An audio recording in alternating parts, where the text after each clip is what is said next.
Oh, goody.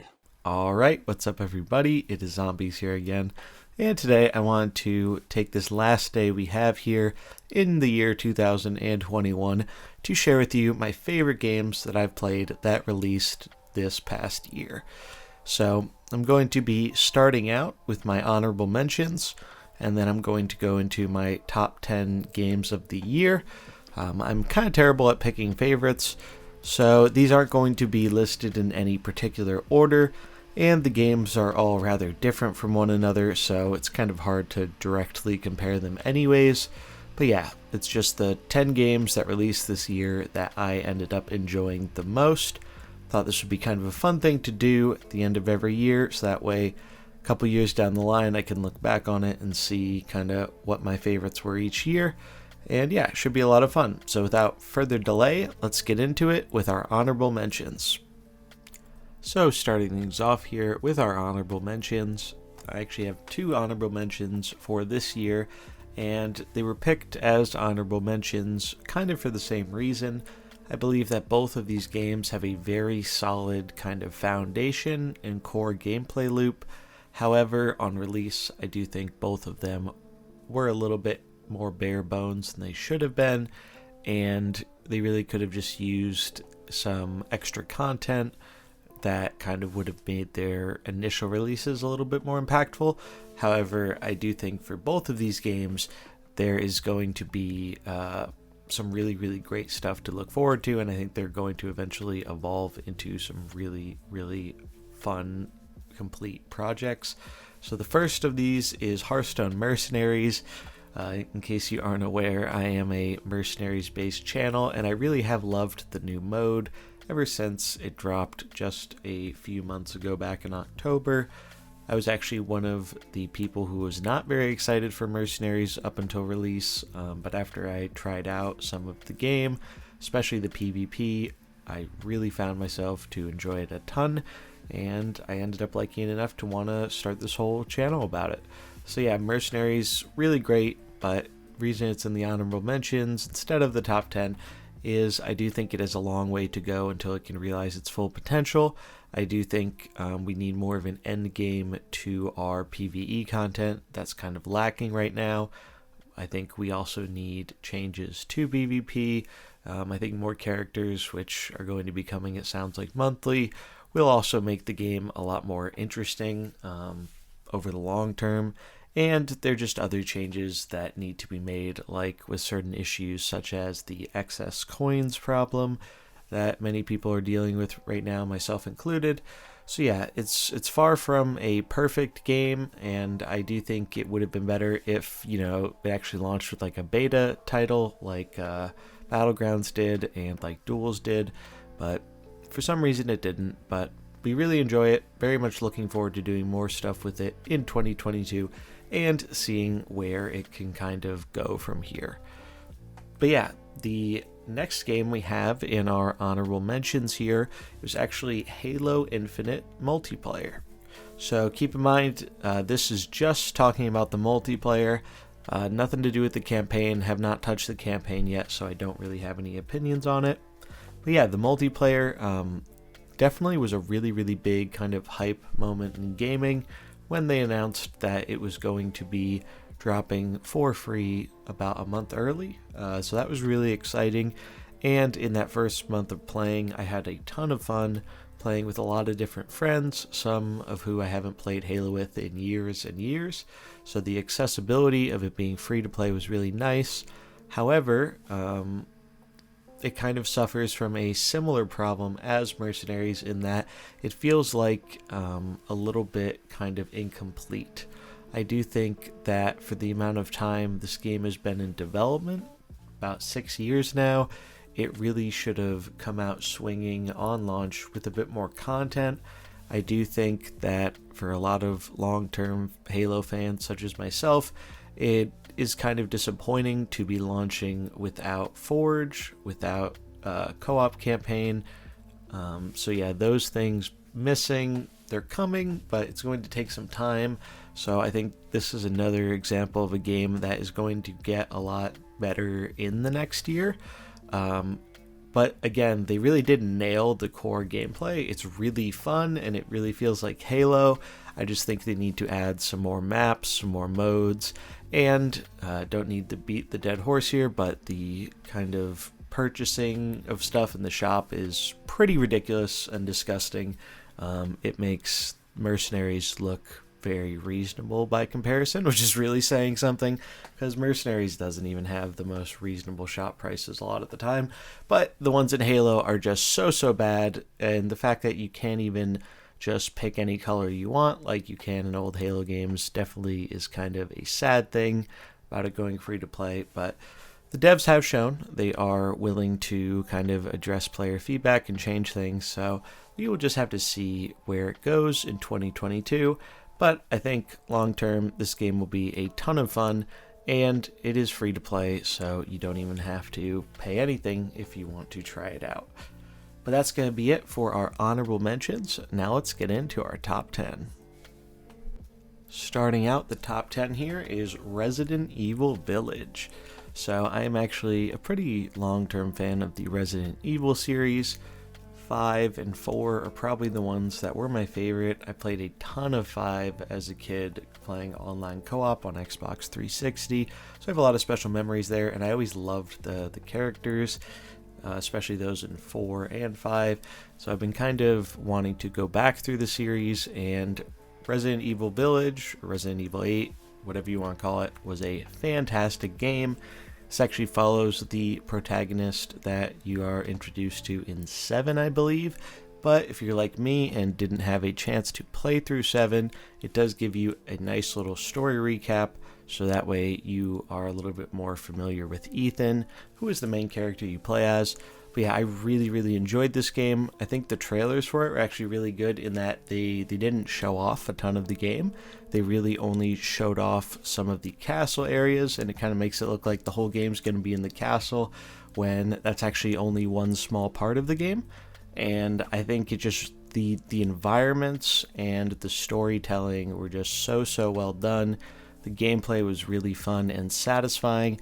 And the nice thing about Resident Evil games is they're kind of made to be played through again and again, so it definitely encourages you to run it back faster with some upgrades, and it's just a really fun time. So really liked the story, really enjoyed the gameplay. It was just a really solid game all around. So if you're looking for, I'd say it's a bit more thriller than a horror. However, there is one section of the game that is pretty damn creepy and scary, at least. So there's something there for you hardcore horror fans as well. But I think it's definitely more in the kind of thriller genre than pure horror. Regardless, it is a ton of fun, and I am very much looking forward to running through a new playthrough with some more upgraded weapons again very soon. Up next, we have Final Fantasy Remake Intergrade. So I wasn't sure initially if I was going to include this or not, as Intergrade is more of a DLC than a fully released game. However, after starting my second playthrough of Final Fantasy VII with this version of the game, I quickly realized it is something I wanted to include, as playing through the Final Fantasy VII Remake for the first time on PS4 was one of my favorite gaming experiences of 2020. Really enjoyed it, and just seeing kind of the improvements that have been made for PS5, along with the great new DLC content featuring Yuffie, has just been super duper fantastic. I only ever played bits and pieces of the original Final Fantasy VII as a kid, and I'm actually going to start replaying the original now soon. Just picked it up on Switch, so I'm looking forward to that. But the combat in the system is just so much fun. It really kind of blends real-time with turn-based in a way that very few other games have managed to do well, in my opinion. So it kind of keeps some of those things you really enjoyed about the original, but it gets in some fun, fast-paced new gameplay, and I found the story to be rather interesting as well, though I know some elements of that are a little bit more controversial, depending on how you feel about the original game versus this new interpretation of it. And the DLC for it, which is kind of what Intergrade was all about, is really, really great. I thought Yuffie was just so much fun to play as. She was probably the most fun I had playing as a character in Final Fantasy VII. Out of all the different characters, she just feels so fun and so different to play.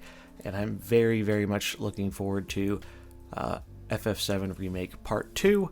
Hopefully we don't have to wait too long for it to get some more news, but we'll just have to wait and see on that one. But yeah, if you haven't checked this out, highly, highly recommend playing through the FF7 Remake Intergrade, especially if you can get it on PS5. That's where I played it, and I had a really enjoyable experience with it. Speaking of enjoyable experiences, though, the next one is an enjoyable experience for you and your friends, and that is Mario Party Superstars. So this game was something I was so excited about because I am a big fan of Mario Party.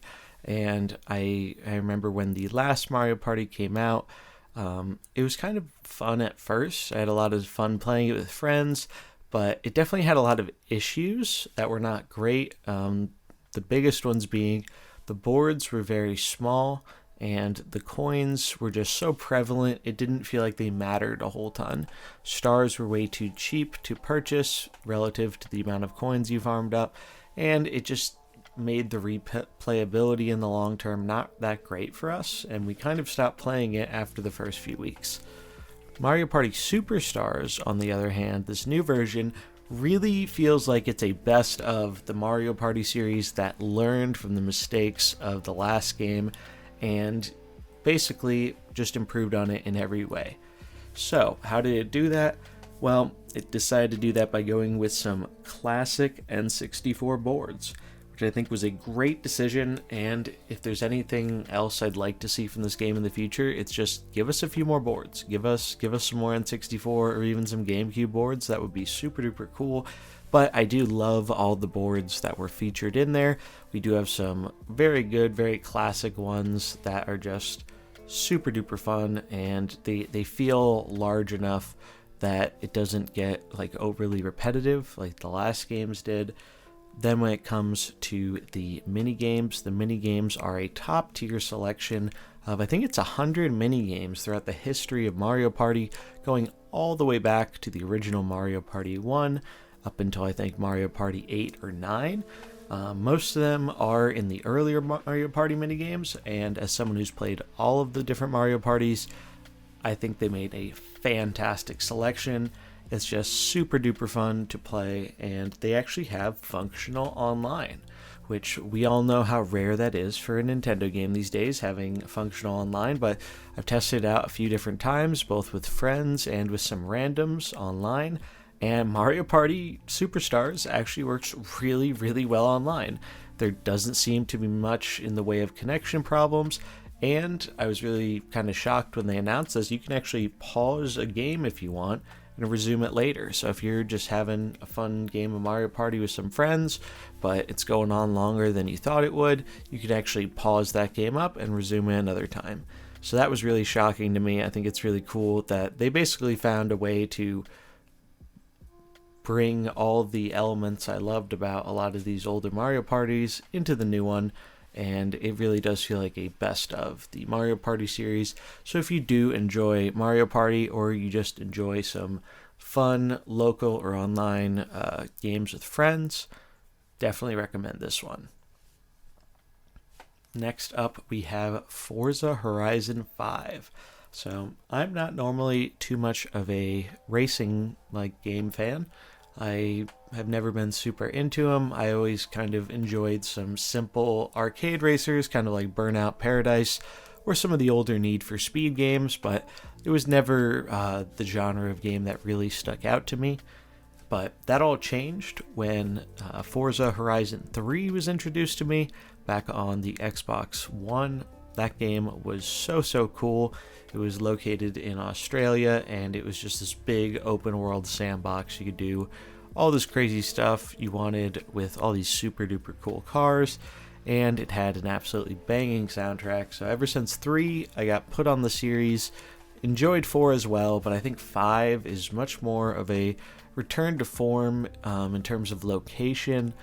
4 wasn't a bad location, but I think the location of England wasn't as kind of exciting as past locations like Australia, and now this new one, 5, is in Mexico, and I think Mexico is an absolutely perfect location for the Forza Horizon series. There's just so much variety in the stuff you can do with that kind of environment, and it just feels very fitting.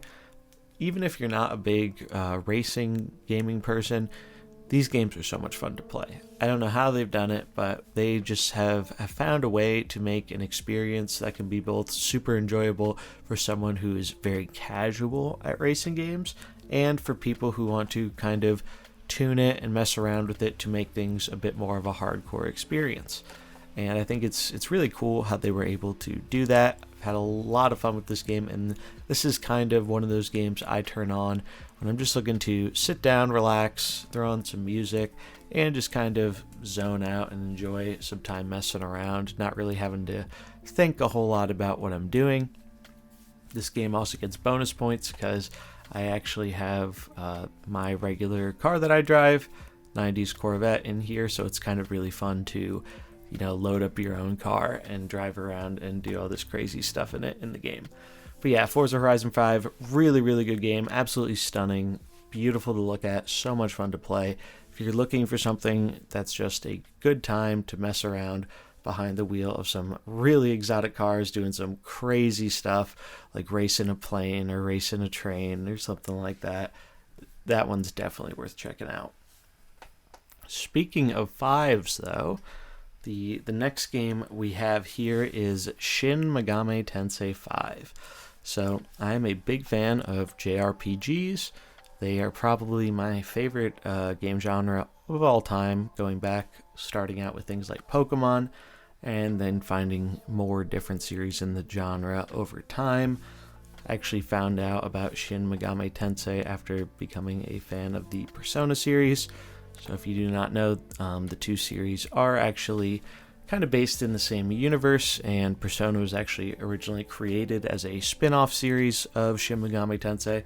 So if you don't know, this is like a very kind of hardcore JRPG series where the name of the game is It Is Difficult. It's kind of post-apocalyptic world, and traditional JRPG stuff. You build up a party, you level them up, you learn abilities, and you gotta kind of go take on the big bad, fix some of the problems going on in the world. But the Shin Megami Tensei series is known for being a brutally difficult series in terms of difficulty, and so far in my experience, SMT5 is no exception to that rule. Before this, I played a little bit of SMT4 on the 3DS, and that game also was super duper brutal. That was actually my first real introduction to the series. So if you're looking for something that actually gives you like a super hard challenge, if you're one of those people that's kind of moved on from Pokemon because they feel it's too handholdy and too easy, and you want something that is really gonna give you more of a challenge, Shin Megami Tensei 5 is right up your alley. And the nice thing is these games are self-contained, so you don't actually need to go back and play Shin Megami Tensei 1 through 4. Each game is contained in its own kind of universe with its own characters and all that stuff, so you don't have to worry about playing prior ones. I have a few different friends who have started playing this that did not know anything about the series and have just been absolutely loving it because the gameplay is just super duper fun, and it's really, really satisfying, almost kind of like Dark Souls, in that when you finally clear a boss or clear an enemy that's been giving you a lot of trouble and you make it to that save point, it's just there's no better feeling like it. But speaking of 5s, we have another 5, our last 5 here in our top 10. So that's going to be going to Persona 5 Strikers. So as before I mentioned, Persona, big fan of the Persona series. Persona 5 Royal was probably my game of the year last year for 2020, and one of my favorite JRPGs I've ever played. Really love that game, and Persona 5 Strikers basically delivered a really awesome sequel to it. So Strikers is a collaborative project behind the Persona team and the studio that is known for making the various Warriors games, like Hyrule Warriors, all the, I think they're called Mosu games. And basically, the whole thing with those games is there are a bunch of them for a bunch of different series, and it's all about like feeling super powerful, taking on big hordes of enemies, and just absolutely destroying all of them. They have them for a bunch of different series. They've done ones for Legend of Zelda, they've done it for Fire Emblem, I think One Piece, all different kinds of series. But the cool thing about this game is that because they work directly with the Persona team, it feels much more rooted in that Persona universe than some of the other Warriors games that I've played in the past. So, and the other cool thing about this is if you have played Final Fantasy VII Remake, Persona 5 Strikers actually adopts a very similar combat style where you do have real-time combat, which is really enjoyable, but you can actually pause the action and get in some turn-based commands, basically, which are very, very strong, and it's just a really interesting way to kind of make the gameplay feel a bit more like the series it is based on, since Persona 5 is actually just turn-based combat, there's no real-time combat, so definitely a change there, but they did a really good job in still making it feel like this series it is based on. And story-wise, this is actually basically a direct sequel to Persona 5, which is really, really cool. It's a little unfortunate for those playing on Switch or PC, as Persona 5 is not currently available on those platforms outside of possible emulation. So definitely recommend playing Persona 5 or Royal before playing this game. And this is actually going to be one of the PlayStation Plus games for January. It was just announced. So if you do have a PlayStation and a Plus subscription, you have no excuse not to pick it up and try it out. It is a ton of fun. Highly recommend it if you enjoy JRPGs and having a little bit more real-time combat thrown in there rather than just purely turn-based. And if you are a fan of Persona 5, you will most likely love this game. But yeah, moving on to our next game here, we have Diablo 2 Resurrected. So I have some friends that were big Diablo fans, and many years ago when Diablo 3 first came out, they introduced it to me. We played a ton of it together, and that basically turned into me playing Diablo 3 on and off for the better part of like over 5 years, watching as the game has evolved and changed in so many different ways. It really showed me a kind of newfound love for action RPGs that I did not know I had. And I really love D3 for a lot of reasons, but my friends always talked about how back in the day, D2 was like their childhood game. That was one of their favorite games ever made. So when the announcement came out that Diablo 2 was getting a kind of resurrected version, remastered, I was really excited to kind of play through that for the first time with some friends with a new coat of paint slapped on it.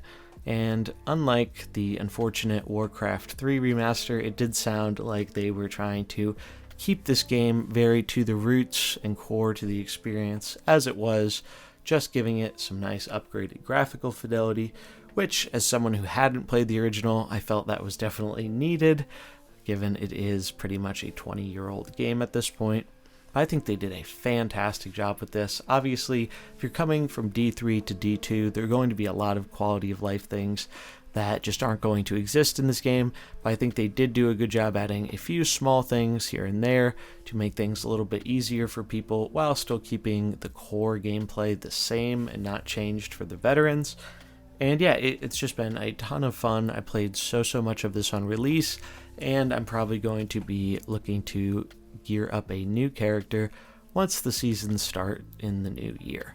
But yeah, Diablo 2 Resurrected, a ton of fun if you're looking for something to kind of scratch that more old school style gaming itch and get some good co-op in there as well. This is one I highly recommend. And we're down to the final 3 games here. So first off, we have Metroid Dread. So this came out of nowhere, and I was so happy to see this announcement. It was probably the announcement that got me the most excited out of anything I'd seen this year. And that's because it's been forever since we've gotten a proper new 2D Metroid. If we don't count the remake that was on 3DS, I think the last time we got a 2D Metroid would have been Fusion, which was in, I want to say, 2004, if I remember correctly, or around there. So it's been over 15 years. And I'm someone who loved Metroid Fusion. I played through that game more times than I can count on my Game Boy Advanced SP. I loved that game to death, and it really kind of gave me a big love for the Metroidvania genre, which I've been so happy to see kind of grow and see all these new games come up in over the last couple of years. It's gotten a lot more popular, which is great, but I always wanted a, kind of return to form for Metroid.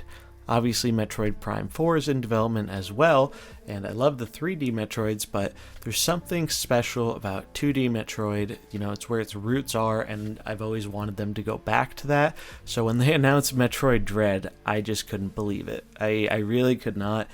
Dread had been kind of a leaked rumor a long, long time ago, and they even kind of mentioned that when the game was initially announced, that they wanted to do Dread years and years ago, but they felt the technology wasn't there for how they kind of had the vision of the game.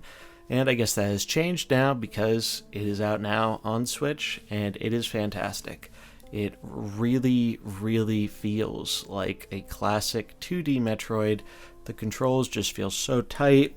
Everything is beautiful to look at, especially on that new OLED display. Definitely one of the games that does a nice job of showcasing the darker blacks of the OLED, and it's just such a satisfying experience going around, getting upgrades through Samus, and fighting these kind of crazy horror Emmy creatures.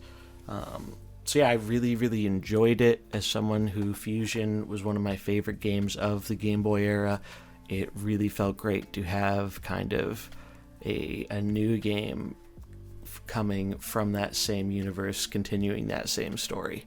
So yeah, highly recommend Metroid Dread if you enjoy Metroidvania-like games. Then we have Ratchet and Clank Rift Apart. So this game was really, really awesome. This is probably my favorite PS5 game of the year, and it really did feel at certain points like you were watching a Pixar movie. It just, the level of graphical fidelity in this game was absolutely insane. I mean, you could see like the individual furs on a character's body. It was just like, it was crazy how good it looked. And at the same time, running in 60 FPS. I think they had some ray tracing thrown in there too.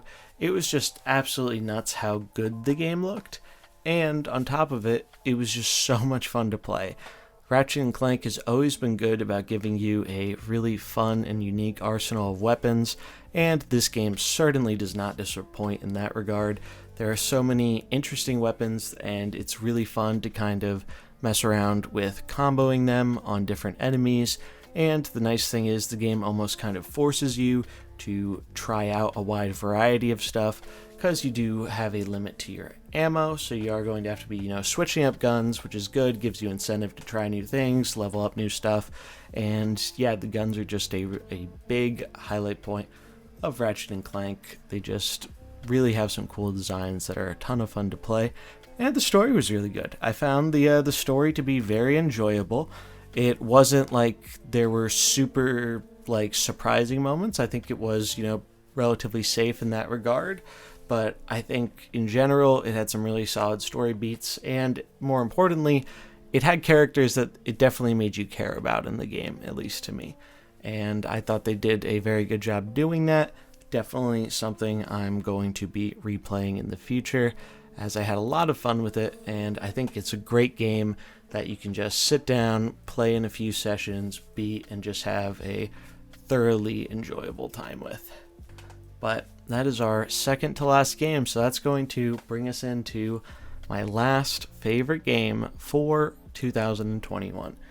And this should come as no surprise to many of you who've been here on the channel for a little while, but last game that I really enjoyed of 2021 is Pokemon Brilliant Diamond and Shining Pearl. Now, the Pokemon series, admittedly, it hasn't evolved a whole ton over the last decade or two, and it probably will not evolve in the next 5 to 10 years, outside of some small, subtle things. But when they announced this project, they definitely said it was trying to be a faithful remake, and I think they definitely succeeded with that in a lot of ways. I really have a special place in my heart for Gen 4, Diamond, Pearl, Platinum, just for some of my favorite games ever, and I loved getting into the Wi-Fi battling, playing against people online, trading online, all that fun stuff. So these games had a very special place in my heart, so getting to kind of re-experience those memories all over again has been just a fantastic experience. There were also some kind of interesting glitches on some of the early versions of the game, which was really cool to see. I think most of them are now patched, sadly, but they were really fun to mess around with, as the original Diamond and Pearl had some similar weird glitches that you could do in them, so that was also kind of a funny, unintentional callback to the original games. But yeah, if you enjoy Pokemon, like maybe it's been a while since you played Pokemon, and you're looking for just a nice, simple little game to play through, the game for this really holds up. I really enjoyed going through the region, catching some of my favorite Pokemon, becoming the champion, all the normal stuff you do in Pokemon. And then if you are looking for some more stuff to do in the post-game, I do think the battling for Gen 4 is really, really fun. It's probably one of my favorite generations of Pokemon battling ever. Obviously, it is not going to be exactly the same as Gen 4, as we have had some things change. There are some moves that cannot be learned anymore. Some moves aren't in the game anymore. However, we also have the Fairy type on a few Pokemon. It's not super prominent because there were only so many Pokemon that were retroactively granted Fairy typing, and they only have up to the end of Gen 4 in this game, so no new fairies. But just the addition of those few fairies does make a difference, as Dragon did reign supreme. Back then, it was just kind of the best type, and now, even with the addition of Fairy, it is still definitely one of the best, but it's nice to see a little bit of counterplay there. But yeah, if you enjoy Gen 4, I think these games are just a must-buy. They're so much fun, and I really can't recommend them highly enough if you enjoy Gen 4 Pokemon. And if you never got a chance to see kind of what all the hype was about in Gen 4, now is a great time to dive in and experience it for yourself. And that's going to be our top 10 games of the year for 2021. So I do very much hope that you have enjoyed this. I had a lot of fun going back over my favorite games of this year. There were just so many good ones to choose from. Sadly, not all of the best ones could make the list because, there are only 10, and there were definitely more than 10 awesome games that released this year. So these are the ones I ended up narrowing it down to. Really good games here. If any of them sound like they're up your alley of interest, I recommend checking all of them out. And I would like to hear from you too. I would love to hear about what you enjoyed playing most this year. Obviously, I know a lot of you here on my channel are here for Mercenaries, so I expect that to be a common one, but I would love to know what other games you enjoyed as well, whether it's a top 10, top 5, or just one or two you want to mention that you really ended up enjoying. Definitely leave that in the comments below. I'm really looking forward to hearing about more games that people enjoyed this year, but that is going to do it for this video. I do want to wish everyone a happy new year, as this is the last video of 2021. Really appreciate all the support for the channel, and we are going to have a lot of very cool stuff on the way for 2022 very soon. If you did enjoy it, do remember to like, comment, and subscribe, and I'll catch you in the next year. Peace.